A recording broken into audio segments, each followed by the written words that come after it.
Radha Madhava Kunja Bihari.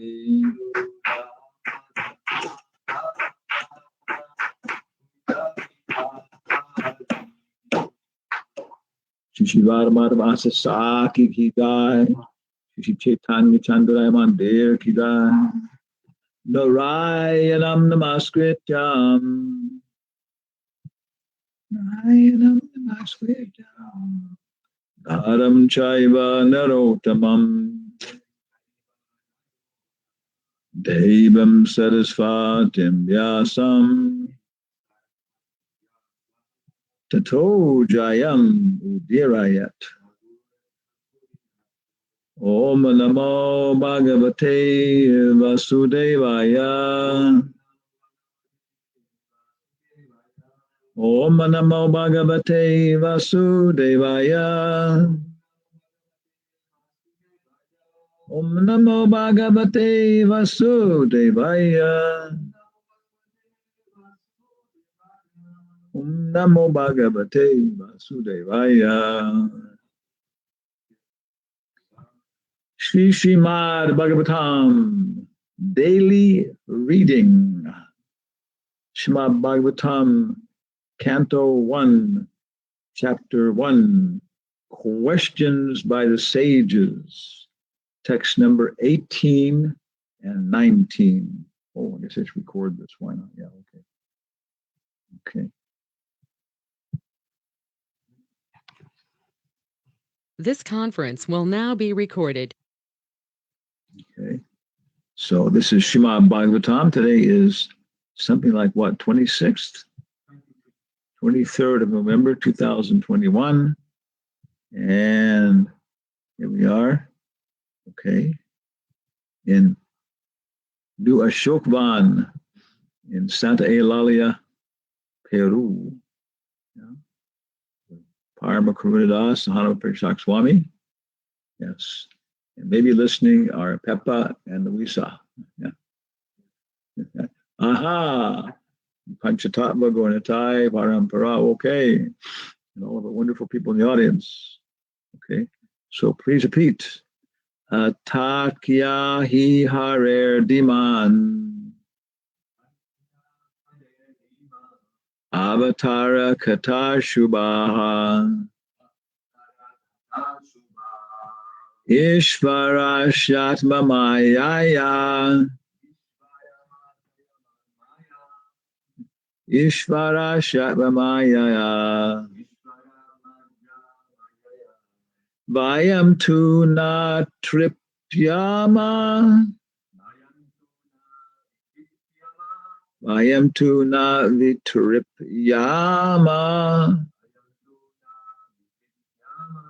Uttama shloka vikrame. Yachrinvatam rasa jnanam. Svadu, svadu, pade, pade. Okay, Parama Karunadas, can you chant? Akya harer daman. Avatara kata subha. Avatara kata shubha. Lila vidadata. Swairam. Lila vidhata svairam. Ishvara jatma mayaya. Ishvara shyatma mayaya. Vayam tuna vitriyama. Vayam tuna vitripyama. Uttama shloka vikrame. Asama shloka vikrame. Yachimvatang rasangyanam. Yaschenvatam rasajanam. Swadu swadu pade pade. Swadu swadu pade pade. Some of the respected ladies, Kula Stri, can chant.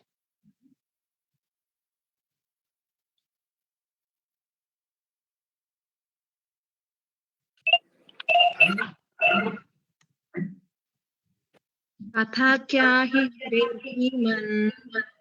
Atakya hi harer diman. Avatara katha shubha. Avatara Kata Shubha. Leela Vidadhata Swairam Lila Vidadhata Swairam. Ishvarasyatma Mayaya Ishvarasya Mamayaya. Vayam tu na vitrupyama Vayam tu na vitripyama. Uttama Shloka Vikrame Uttama Shloka Vikrame. Yachrunvatam Rasagnanam Yachchinvatam Rasagyanam. Swadu Swadu Pade Pade. Swadu Swadu Pade Pade. Another lady might chant. Atakya hi harerdinam. Atakyahi Harer Diman. Avatara katak suvach. Avatara Katar Shubha. Lila vida hata swairam. Lila Vidadhata Swairam. Ishwarasyatma mayaya. Ishvarash Atmamayaya. Vayantuna vitripyama. Vayam tu na vitripyama. Uttama shloka vikrame. Uttama shloka vikrame. Yakshin vatam rasayanam. Yachinvatam rasajanam. Swadu swadu pade pade. Swadu swadu pade pade. Ata, therefore, akyahi, describe. So therefore describe. Harahe, of the Lord. So we have Hari and we have Harahe, of the Lord. Dhiman, O sagacious one. Udara D means intelligence. Avatar, incarnations. Therefore describe of the Lord, O sagacious one, incarnations. Kataha, narratives. Shubha, auspicious. Leela, adventures. Vidadataha, performed. Swairam, pastimes. Ishvarasya, of the Supreme Controller. Atma, personal. Mayaya, energies. Yeah. Atakya hi harer diman avataram kata shubha lila vidadata ha swairam ishvarasya maya.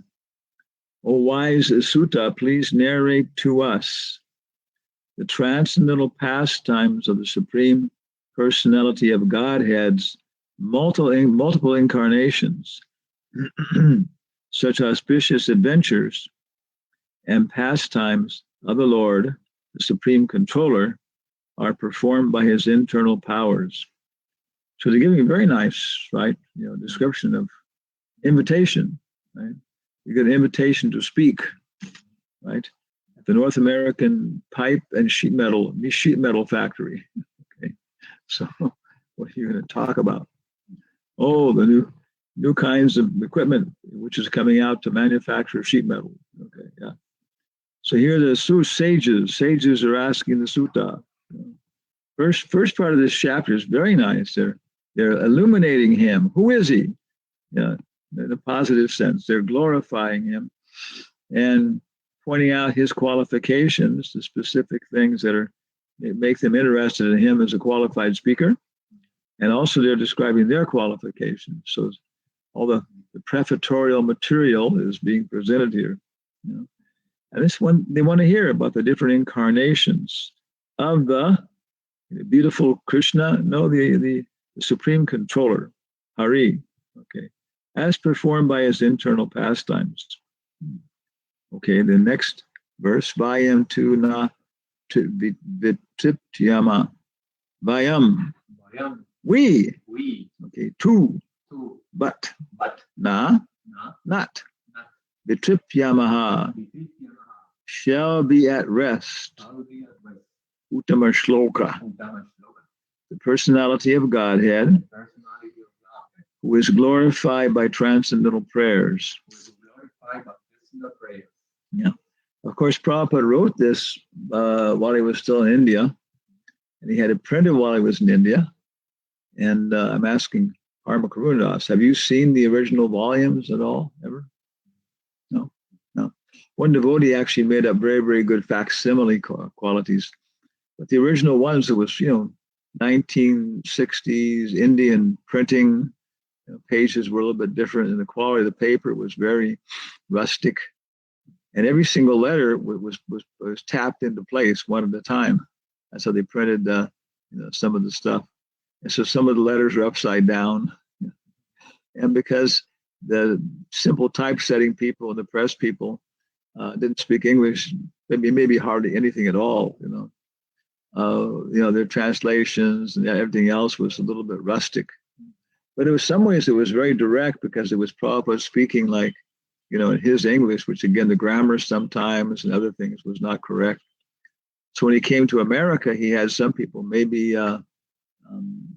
Howard Wheeler was in Hayagriva, was an English professor, to go ahead and to put it in it. He said, modern university level English, like that. So it's like that. It's nice and it's approved by Prabhupada. But the original volumes are also very nice because Prabhupada's rustic English is nice. And sometimes the meanings are come through clearer, even though he's using a rustic language. Okay, so Vayam 2, okay. Shloka, personality of God who is glorified by transcendental prayers. Vikrame, his adventures. V means very much, and krame is like karma. Yeah. So Trivikram, Vikram, he's big doer. Yeah. These are not ordinary ventures, they are adventures. Yat, which Srinvatam, by continuous hearing, rasa, humor, yeah, jnanam, those who are conversant with, swadu, relishing, swadu, palatable, yeah, pare, at every step. Bhayam tu na vitriptyama, uttama shloka vikrame, yat shinvatam rasa jnanam, swadu, pare. We never, no vitriptyama, we never tire of hearing the transcendental pastimes of the personality of Godhead, who was glorified by hymns and prayers. Those who have developed a taste for transcendental relationships with him relish hearing of his pastimes at every moment. So please repeat, we never tire of hearing the transcendental pastimes of the personality of Godhead, who was glorified by hymns and prayers. Those who have developed a taste for transcendental relationships with him.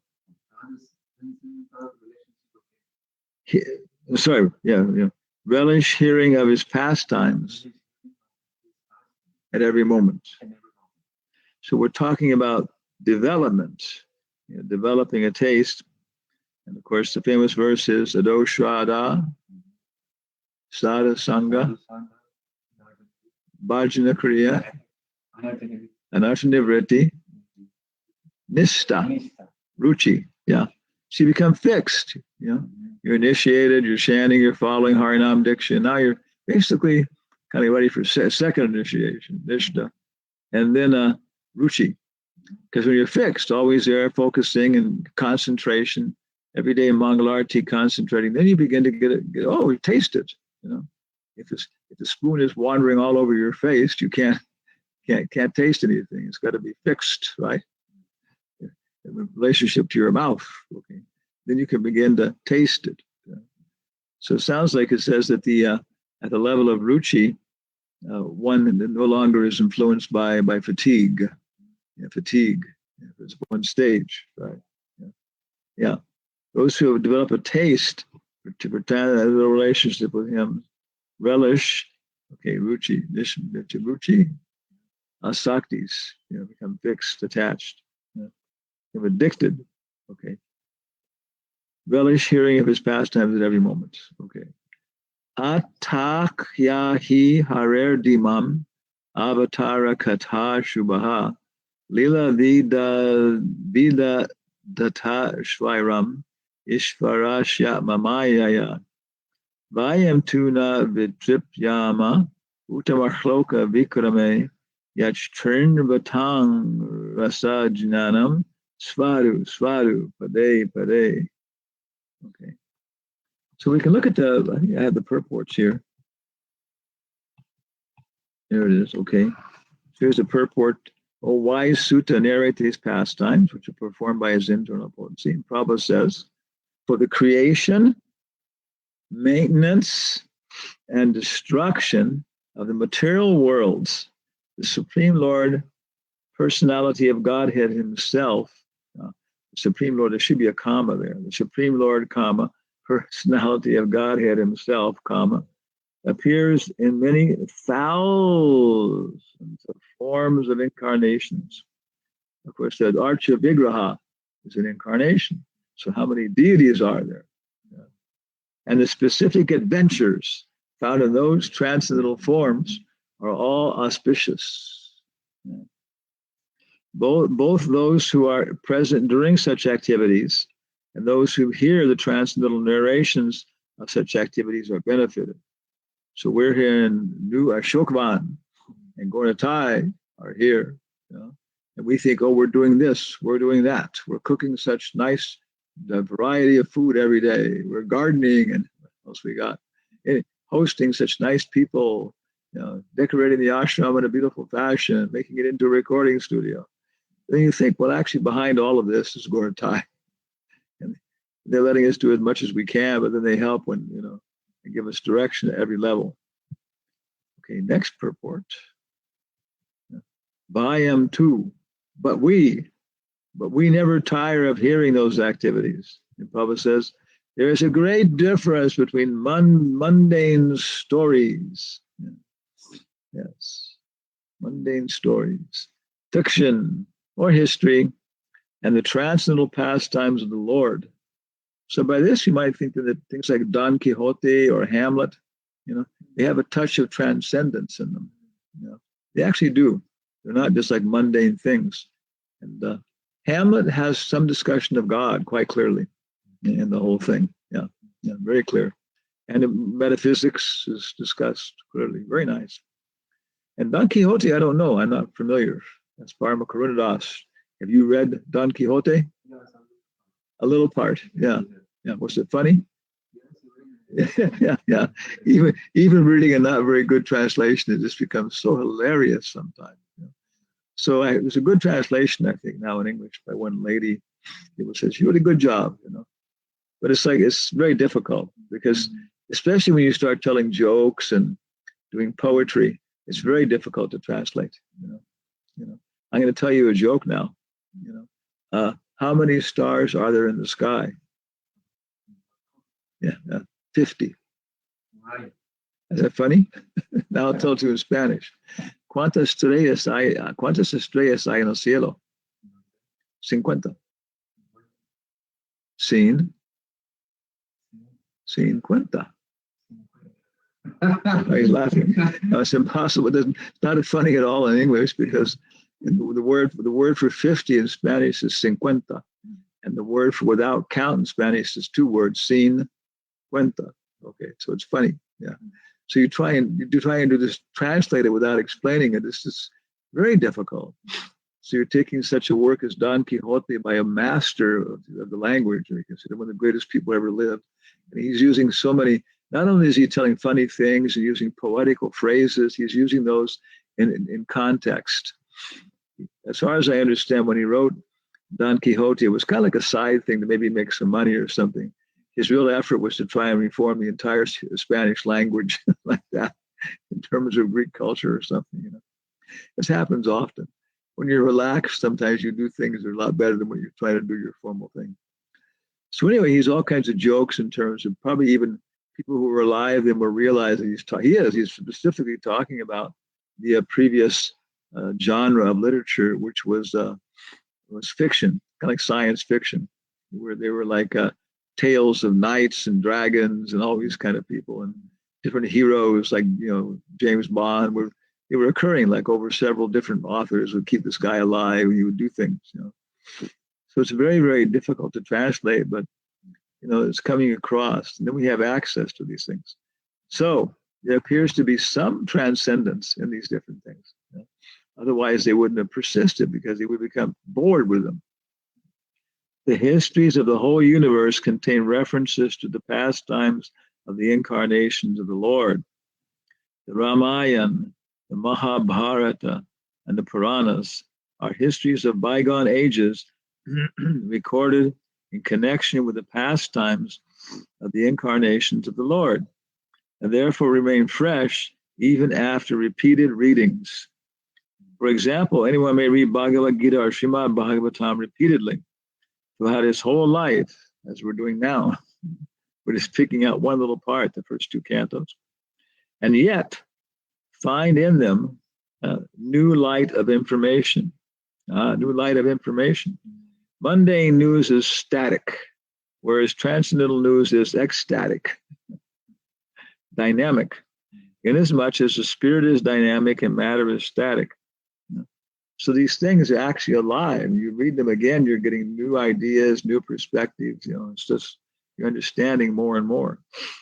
Those who have developed a taste for understanding the transcendental subject matter, are never tired of hearing such narrations. One is quickly satiated with mundane stories like Donald Duck and Mickey Mouse. Yes. But no one is satiated by transcendental or devotional activities. Yes. Uttama Shloka indicates that literature which is not meant for nescience. Mundane literature is the mode of darkness or ignorance, whereas transcendental literature is quite different. Transcendental literature is above the mode of darkness, and its light becomes more luminous by progressive reading and realization of the transcendental subject matter. The so-called liberated persons are never satisfied by the repetition of the words, Aham Brahmasmi, I am Brahman. Means I am as Brahman. I am as Brahman. Such artificial realization of the Brahman becomes hackneyed. And so to relish real pleasure, they turn to narrations of Srimad Bhagavatam. For example, Prabhupada uses the word hackneyed, And do you know what it means, Paramakundadas? What do you think it means? It becomes hackneyed. Old, stale, probably stale, huh? Yeah. Now, myself, I speak English, I have a pretty good vocabulary, but if I really wanted to know what it means, it probably has a very specific meaning, then I have to look it up. Yeah. So just by reading Prabhupada's books, you will acquire a very sophisticated vocabulary.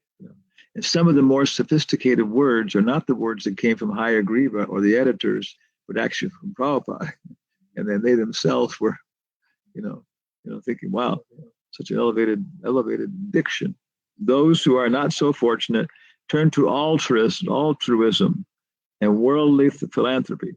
So some of the Mayavadis are fortunate, they turn to Bhagavatam and maybe become devotees eventually. The others kind of fall down into the mode of goodness and pious activities. This means the Mayavadi philosophy is mundane, whereas the philosophy of Bhagavad Gita and Srimad Bhagavatam is transcendental. Da. So this is the sages. There's an example, right? They're the guys where it all starts. They're there in Naimisharanya. Parakama Karunadas. Have you been to Naimisharanya? 1/3 of your life is wasted. I have been there. It's like, the highway it's called the Trunk Road, Grand Trunk Road. It goes from Delhi down through Mathura, Agra. I think if you continue with that, you'll come down to Lucknow. That's where Nitai Gaur and his family are from. Now it's back to the original name, which was Lakshmanpur. And if you go a little bit before you get there, I think it's about, what is it? Maybe like about, maybe like 60 kilometers, 30 miles, a little less than that road. You come to a place called Sidoli. Now, if you're going north now, you turn left, you come off, and the first place you get to, and sometimes the road is really bouncy and rough and all messed up, Is that what it is? Yeah. You get to Dadichi Kund. There's a whole story about Dadichi Muni and the demigods got his bones and stuff to make a weapon. Okay. And so that Kunda is considered where he was staying, and it's a very nice place, very nicely maintained. Not too big, like a big swimming pool. A nice statue of Dadichi Muni there and some prayers and stuff. Okay. If you go on, you finally come to the Tirtha, the chakra, which is considered the whole area of Naimisharanya. And right in the center is Chakra Tirtha, and it's being filled by water flowing up from underneath, which then flows downhill into the Gomati River, which flows into the Ganga.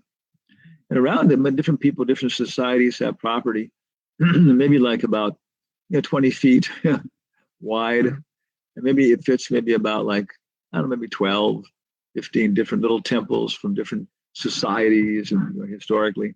And some are Shiva temples and everything else. And that's the center of Naimisharanya. And I've had personal mystical experiences there, yes, sir, with the water and everything else. But also there's a Gaudiya Ma temple established by Bhakti Siddhanta. There's a Veda Mandir established by Purana Mandir, established by Anandamaya Ma, who's a famous person. And it has all the Puranas stacked up, and that's their deity. And there's a deity of Hanuman there, and you kind of got to go up these steps to get to the temple. When you walk inside, suddenly you're looking at his face, and his face is like about 3 meters across. And they put ladus all over by his mouth every day. And then you look down, and the rest of the body is down into like a cave, like a well type thing, really big, one of the biggest Hanumans or something in India. Very, very special story. So many places like that, ashrams and so on, and big ashrams, and some of them they're just they're Narada ashram, and but many of them have facilities for guests, and there's nobody there normally during the year, during the day, weeks and stuff. You go by the police station, the police are sitting out front with their radio, near them, and if they get a call, they'll be able to answer it. But other calls are going on about people stole a pig or something. And they have a fire, and their feet are up, in front of the fire, and they're just talking. So that's the level of police responsibility. It's a village. Maybe there's asphalt roads, but I don't think so. But then when this what's it called? Amavasya comes, new moon day, 10,000 pilgrims come and bathe in Chakra Tirtha. And if it falls on a new moon, if it falls on a Monday, 100,000 come. And I've seen that. All the ashrams fill up, and people come in, they lay out their carpets, they put their blankets, they put up their pictures, make flower vases, and suddenly the whole place just becomes alive. And all the local people bring out puffed rice, and I think little sweets. And that's everybody takes home. They live on that while they're there. Puffed rice, the little sweets, would be gore, and bananas. So they live on while they're there. They do their austerities and chant and everything else. It's a very, very nice place, very potent. And you can see it, it's there. It has that potency. So, okay, we're here. We want to hear about Krishna as the best sacrifice. Please tell us. It's Krishna Katha, the holy names are the essence. But along with that, the Bhagavatam's verses, right? Those are also the holy names, glorification of the holy names. But it begins with the holy names and expands like that. So here they're asking about the incarnations. So, any questions or comments from our studio audience? Hare Krishna Maharaj. Wait, 1 minute, 1 minute. We have a live audience here. Parama Karunadas gets first option because he's here in the gross body. Okay, what's very interesting what you say in the beginning, that we're reading again and again this kind of lectures, and always is fresh, you know. I remember once when I was talking with Srila Virabhahu Prabhu Maharaj, no, Yeah. he told me once, you know, Paramadonna, the reason why we're reading and we chant all the time the same mantra, the same verse, the same, you know, lecture, and I say, what is the reason? What is the meaning? You know? And he told me it's for the mind. You know, we're reading, we change every time the same thing, the same topic for the mind. You know, because you must to training your mind to be surrender. Aha. You know, so this is the purpose, and then you can find something else. So this is what it means. You know, the try to be surrender first, and then you can realize all the legs or activities. Yes. It specifically describes this, no? That in the beginning there's no taste. It's because of one is addicted. You know, so for one who is materially enlivened, doing the Bhagavatam is like, what's the word? It's like one who has jaundice. Sugar tastes bitter. Yeah. But if it says if systematically one takes it again and again, in many places this is mentioned, this stage is described, because your intelligence is a little bit awake. Yeah, this is good. Maybe by fear, I'm going to die. This appears to be a good system that works. So because of that, then you apply the process. You chant 16 rounds. You chant the Harinama Kirtan morning and evening. Okay. So you take up the process. And then after a while, it's like putting a very, very dry sponge in water. You can take it out and shake the water off and it's still dry. What happens if you hold it in the water? Yeah, you can see one little part or something, so little parts will start to become wet. Somehow the water starts to penetrate there. Then those that expand very quickly, like that. So what happens, you finally get one realization. You mean, yeah, that's what I mean. It's ecstasy experience. But then that means, then by using our developed jnana, we can then saturate with nectar all of our intelligence. Jai. So, the mind, and then the intelligence. And after that, Prabhupada says that the soul is the next door neighbor. Our next door neighbor here is Susanna. Okay. Is the soul, She says, once your intelligence is ecstatic and in Krishna consciousness, is practically speaking, you're purified. But just be careful. That's where Maharaj Bharata fell down from that platform. Okay, so somebody in our electronic audience, hello. Hare Krishna Maharaj. You have two people talking. Okay, ladies first. Let's see. Shruti Priya. Thank you, Maharaj, thank you so much. I was listening carefully when you said that you had some like mystical experiences walking through the woods and everything in Vrindavan. I remember once a devotee told us here in Santiago that you have seen like Radha and Krishna balancing in like for a second in one of those woods. And I don't know if you don't mind, but of course, if you don't, there's no problem at all. But if you wouldn't mind to tell us a little pastime about it. When I was a brahmachari, one time I asked about 23 devotees, brahmacharis, how they became devotees. And in something like 18 out of 23 times, there was very specific mystical experience. And many times it was the first time they went into the temple room. Or myself too, I went into the temple room. It was just a different world.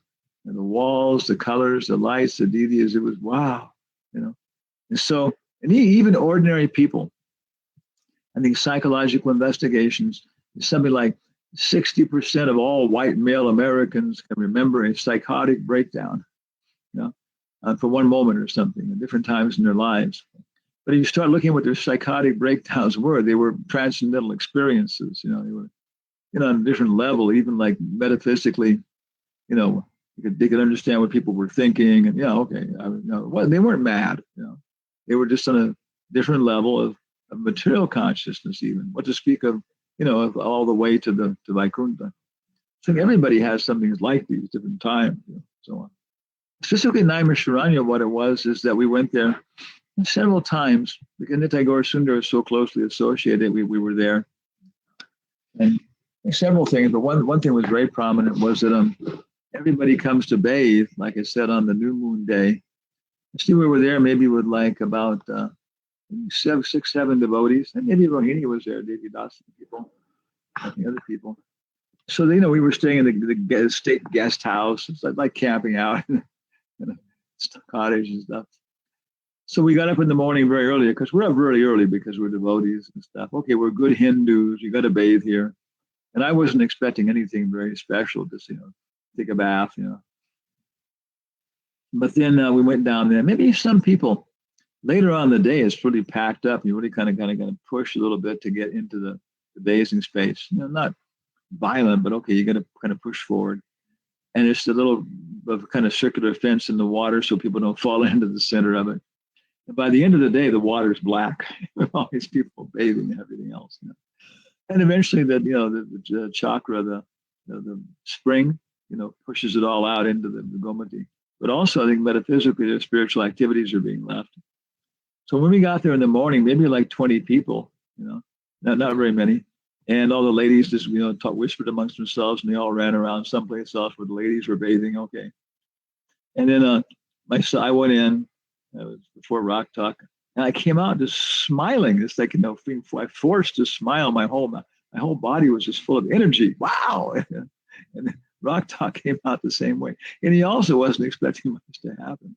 So we were both, it was a scientific experiment. Neither one of us was expecting, the result, but it was really a fact. We just enlivened, So, 100,000 Hindus haven't been doing the same stupid thing for 10,000, 5,000 years because it's just stupid.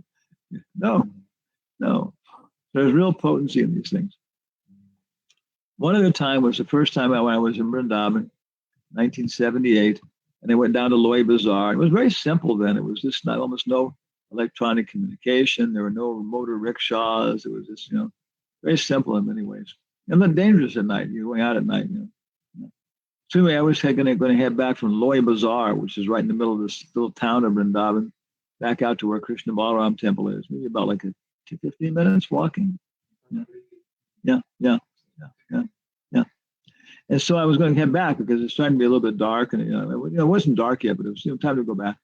And so Loy Bazaar is just packed full of people going everywhere. It's really a fun place. It's like a big temple boutique. There's a whole 4 whole stores of saris, 4, 5 whole stores of deity paraphernalia, and bead shops and all this stuff. So anyway, I was going to head back, but all of a sudden this group was coming along, some kind of group of people in Vrindavan, and sometimes they have dramas there, many Krishna Lila dramas by local children and stuff. And Prabhupada appreciated that at least some of them were quite authentic, Krishna's pastimes.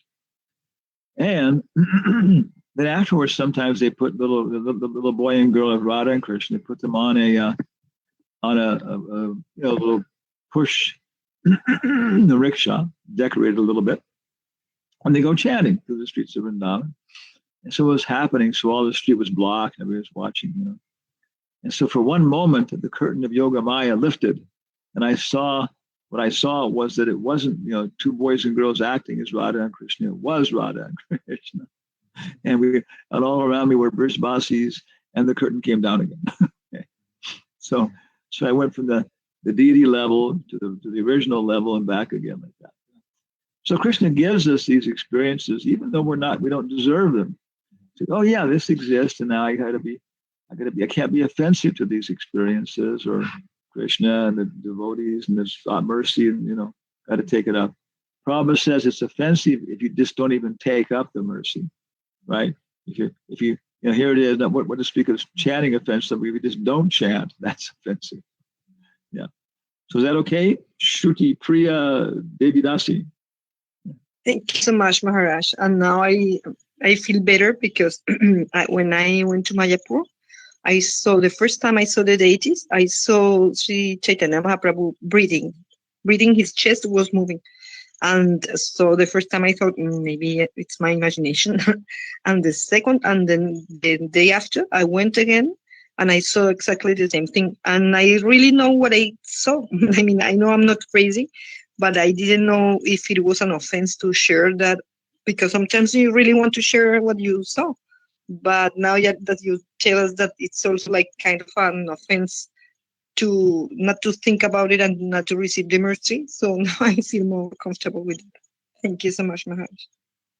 Yeah, we have to understand what kind of audience is here. And like I'm saying, so many people, devotees, you talk to them. Yeah. But and again, even though some of those pastimes are even more confidential and stuff, so don't discuss them. People say, oh, this is hallucination. Many times a materialist like physicist or something, it's all hallucination. But they haven't even had psychology 1A and B. You ask them, if you're talking about, what's the word, pathological states of consciousness. You're talking about mental illness, hallucinations. Have you even had any course whatsoever in psychology, to speak of, psychopathology, in a university? Then, of course, they'll become angry and, puff their feathers up and try and growl and howl and stuff if you push them. No, they haven't taken even first course in psychology, where they'll discuss, developmental psychology, cognition, what else we got, psychopathology, perception. All these things will be there. Social psychology, comparative psychology. And maybe then out of the 20 weeks or something in the year, 30 weeks you'll have maybe 3 weeks of psychopathology. And hallucinations almost never occur in people who are functional in society and carrying on a normal life and are not criticized by other people as being, obsessive or compulsive. They have to wipe doorknobs. Okay. Yeah. And usually these people, they know because other people tell them and they know, okay, I got this problem, or else they're temporarily intoxicated or in a state of great mental stress or anxiety. They have hallucinations, not people who are very free from intoxication, very, very, very alert to their social responsibilities and very, very, very conscious of their mental activities and changes of those things. Hey, Baba, we know better than you do that these are not hallucinations. So it's a very nice area. Yeah. So somebody else, other people here have comments. Thank you, Mataji. Thank you, Maharaj. Hare Krishna, Maharaj. Hare Krishna. All Krishna Prabhupada, Maharaj. Maharaj, when we were referring to the purport in the last sentence, there were two words, mundane and transcendental. So how does a common man understand these words? Hey, you get a little bit not so great. You're going to have to talk slowly and clearly, and don't move your microphone. Yes, I will do that. So, Maharaj, this is referring to the purport, last sentence. There were two words, mundane and transcendental. How does common man relate to this and apply this? Thank you. Much clearer. Thank you. So nice to hear from you. Well, I would say that common man doesn't relate to this. You know what it is. It's just for them, the common man, of course, is taking his intelligence from the Maya Paritagyanas, the Vedavada Ratas, those who are so-called knowers of the Vedas, or more specifically, the university professors, right? You publish papers, you talk about social relationships, business organization, you talk about political organization, or you talk about the physical world, all these kind of things.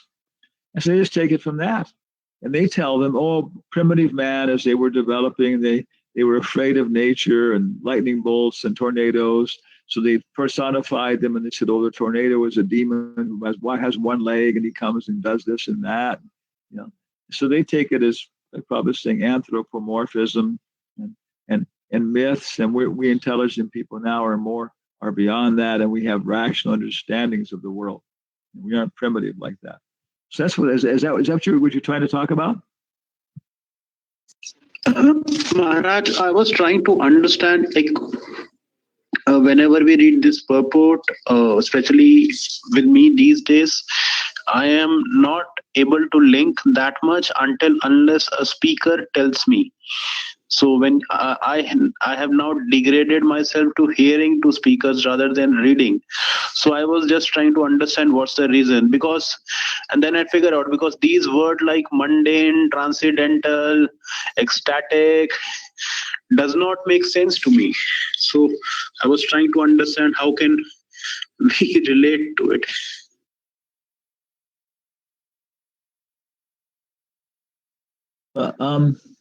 So you see different kinds of people, though. You see, actually the word mundane comes from the word mundo, which is in Spanish. That's the word for this world, mundo, but it's a Latin word. So mundane people are people who are just, conscious of this world, what they smell, see, these kind of things, and not even very much conscious even of their thought processes. Whatever their mind tells them to do, they just do it. So you can see some difference like that, right? People who are just basically absorbed in reacting to their environment, working every day in the same place, talking to their friends while they work. And you can see people who are more introspective and they read the newspaper and they think about things. So that difference is there, right? You can see that kind of difference. Yeah. So what's happened, Maharaj, because of this Western education, my word dictionary has changed. So if somebody writes cognitive, affective, metaphysical, I will understand. But transcendental, like when you said mundane, so I could understand, okay, those who are in the sensory world. So that's, I was just trying to understand. And how does we say what is transcendental? Because it's like, okay, it is transcendental, which is what? Okay, now Prabhupada's English is early 20th century English. That's how it's formed. And so even like Indian literature, during the British Raja, in India, and then later there's English literature. And so in the United States, the transcendentalists were Emerson, Thoreau, and Walt Whitman. They were called the transcendentalists. And they were pantheistic in their discussions and some idea of God, but it was from this point of view of pantheism, beauties of nature. They were first step in God realizations. They were Brahman realized, actually had some contact with Vedic literature, was coming through at that time. About maybe the same, I think it was a little bit before Prabhupada. Yeah, and maybe even time of Civil War, I think was going on like that, was because slavery was part of their discussion. So maybe the mid 19th century or something. But they were called the transcendentalists. And so I think that this phrase, was a phrase that was being used at that time, and the word trans means across, and ascend, descend, transcend. So it meant that those who were going beyond the mundane, it's almost that word like an antonym, to the mundane people, and those who transcended, went above it like that. So Prabhupada, of course, is still, for example, there was one branch of psychology which was called transcendental psychology, which was merged into, maybe you know this, it was merged into interpersonal psychology, I think. And it never got an independent name with the American Psychological Association. But it was talking exactly about these things. I think our professor, University of California, Charles Tart, was one of the most prominent guys. And it was talking about these kind of experiences which went beyond the mundane. You know? And of course, we're very much centered in a lot of ways in pantheistic experiences, the beauty of nature, and it would deal with these things and experiencing these things. So that's where the word comes from. I think it still has value, like that. But because it goes beyond, what you should say, like the mundane area like that, that it's not so much in the modern jargon of metaphysics that we find in business management and that kind of stuff. Does that help? Thank you very much, Maharaj. This was a difficulty because we were cursing ourselves that why are we not reading Prabhupada books? We like to hear, but not reading it. So maybe these sort of things can help. Thank you. Prabhupada says, slow to go, slow to leave. Yeah. Prabhupada told Sudamana Maharaj, every university professor, every lawyer, every scientist that you make a devotee, he said, is worth 1,000 ordinary people. But our experience is it takes 1,000 times longer for one university professor to get initiated.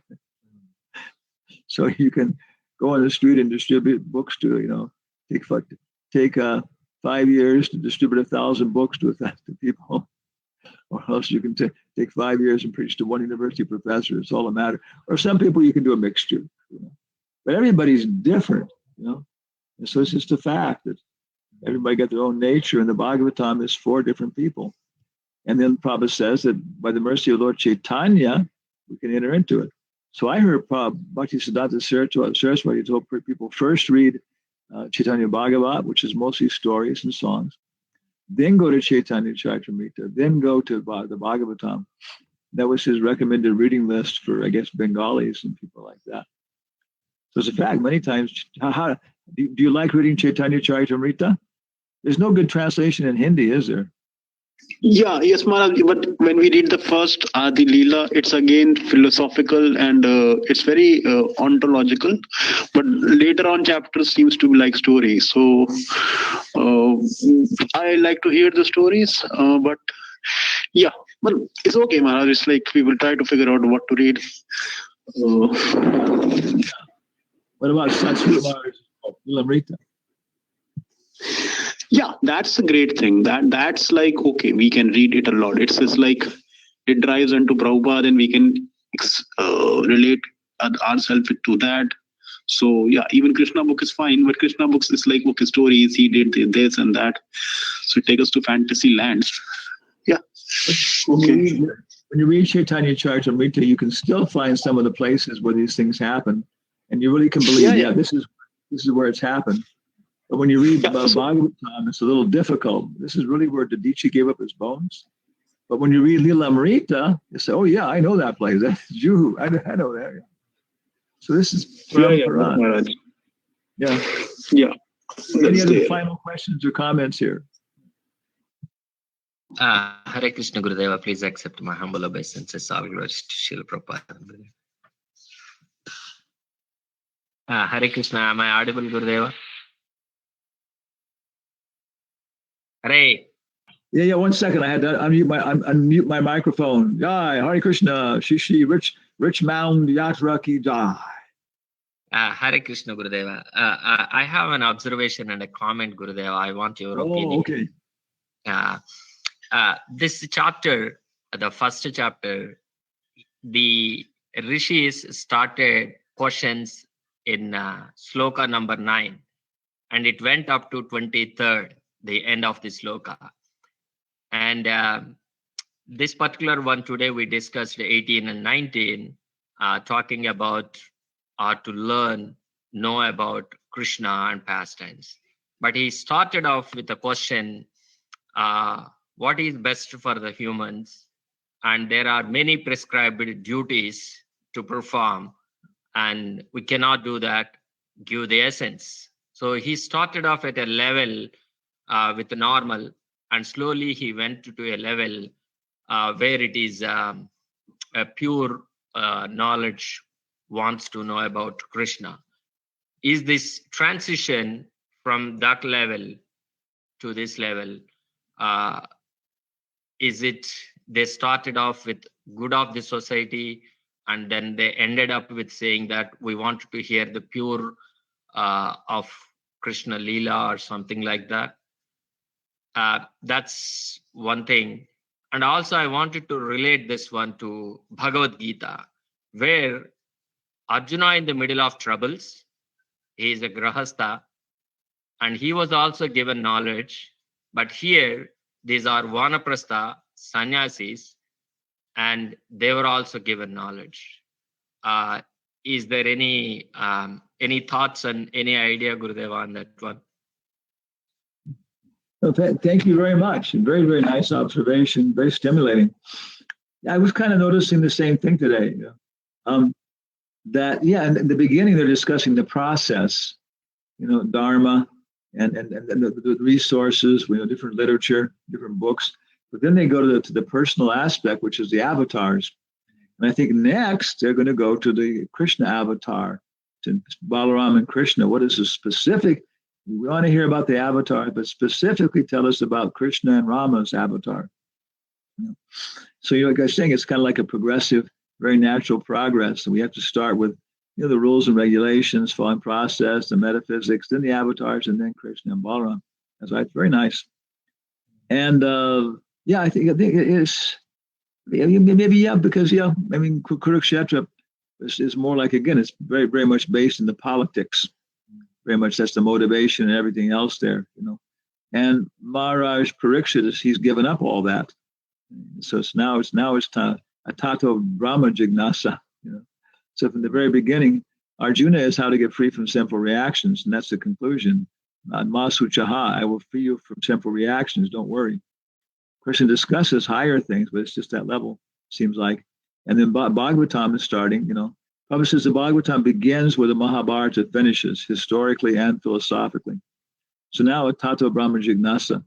Arjuna wanted to take sannyas, but Krishna said, no, stay here and engage in this activity and show people how to act properly. You're not ready, okay? So Maharaj Parikshit was ready. And so then, the topics now are right away are discussing about becoming free from these activities, and also then getting higher experiences. The word what does Chaitanya Charitamrita mean? What does that mean? Chaitanya Charitamrita. The nectar of the activities of Chaitanya Mahaprabhu? No, it's the activities of consciousness, Chaitanya, in the immortal atmosphere. Yeah. So Lord Chaitanya is showing us what it's like. He's living the Bhagavatam for us. And so by his character, everything else, we can see, oh wow, that's what the spiritual world is like. Yeah. Okay. So he brings it out like that. So the Bhagavatam's like that. So I think, yes, it's fact. So maybe we'll stop here. Regulated contact, and then we're going to chant Hare Krishna here, and it's only Parama Karuna, myself, in the ashram now. We can be peaceful. Everybody else has gone off to see the doctor. We're also trying to get our visa extended, because actually our visa is only until December 26th, I think, the 25th. So we would see Chaitanya Charitamrita and Mata Shubha here for 2 weeks, and we can maybe pass Radhika Raman in the airport. Yeah. Oh, okay. So Gopi has a hackney that's coming across as trite. Trite. Yeah. Now, hack writers. Yeah. Of course, trite is also a sophisticated word. Yeah. Oh, it means hackneyed. Yeah. Yeah. I think trite and hackneyed means it's what's the word? To me, like the way it's being used is it's stale, but it's being used over and over again. Yeah, the people are using it again and again and again, and maybe it was some kind with a niyamagraha, without really, just being conscious of using words properly, that kind of stuff. Wow, it's amazing. Prabhupada's poetry. So thank you very much. Here we have Gora Karuna Shakti, who's a little piggy. Yugala Kishore Dasi, Vidura Das. Thank you very much.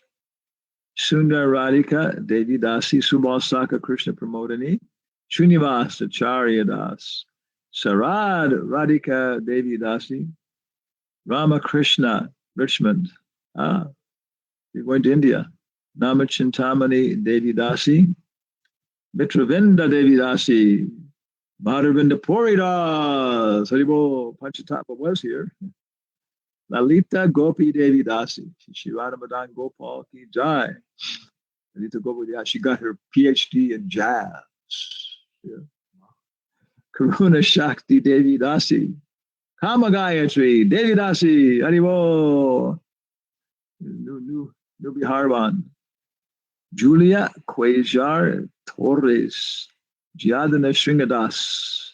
How many lawyers are there in New Brajamandala? Is every Spaniard a lawyer? Every Spanish guy a lawyer? Indira Shakti Devi Dasi. Harsh. Gracias. There's also Maite. Maite. You have to look for her thankfulness to see Maite. Her father can fix any automobile. Gandharva Das, Carlos wrote, Apsara Gopi Devi Dasi. So she'll be able to dance with Krishna with the other Apsaras in Apsara Kund. Abhinandan, Ishwari Devi Dasi, and Su Gopi Radha Devi Dasi. So thank you all very, very, very much for your association. Hari Krishna. Thank you very much, Guru Maharaj. Thank you very much. Gracias, Guru Maharaj. Hare Krishna, muchas gracias. Thank you, Gurudev. Hare Krishna, Guru Maharaj. Hare Thank you Krishna. very much, Gurudeva. Thank you very much, Maharaj. Hanumatpresaka Maharaj. Yay! Yay!